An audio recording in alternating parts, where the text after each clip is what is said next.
this regard, we are going for a pledging conference on the 9th of January, United Nations and Pakistan government sponsored pledging conference, and we plan to talk to the diplomatic corps on this, but I find this a good opportunity of raising this issue that Pakistan does need support. Pakistan needs support in its relief activities, and Pakistan needs support to rebuild better, to have climate resilient buildings, so that any future catastrophes like this, and there are going to be rains, the climate change will bring us more disasters, but we have to be better prepared for these, and our people have to be better prepared, and we need international help for this.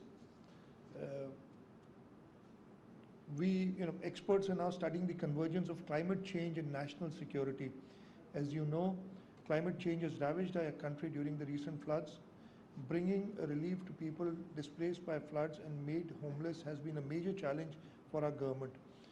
But we have hearts and souls in the efforts to retrieve their homes and livelihoods and to rehabilitate them. The government of Sindh has been a leading force in enacting progressive legislation in many spheres. We have given legal protection to women, minorities, the marginalized, and children. Over the last few years, we have adopted many pro-women laws. Sindh was the first province to enact a law against domestic violence.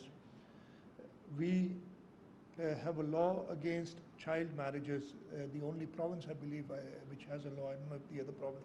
We were the first province for sure. I don't know if the other provinces have followed or not. We actually enacted a law for forced conversion or measures against forced conversion, and that has been stuck up. We have recently formed a committee to talk to ulamas and to make sure that their concerns are addressed, and we pass this law against forced conversion. We've got several other progressive laws for labor, for the farmers, and Sindh in legislation has been in the forefront, and we've led the other provinces. Ladies and gentlemen, I wish the best of support for this conference. I hope that the recommendations emerging from the conference will help in formulation of policies which can help to resolve contemporary problems. I appreciate the efforts of Dr. Masuma Hassan, Chairperson of the Pakistan Institute of International Affairs, its council members, and a team for academic achievements, and wish them continued success for the future. Once again, thank you very much for inviting me here. It's a pleasure and honor for me. I would have liked to spend some more time here, but unfortunately, because I have to leave, and I'll be back, unfortunately, late evening.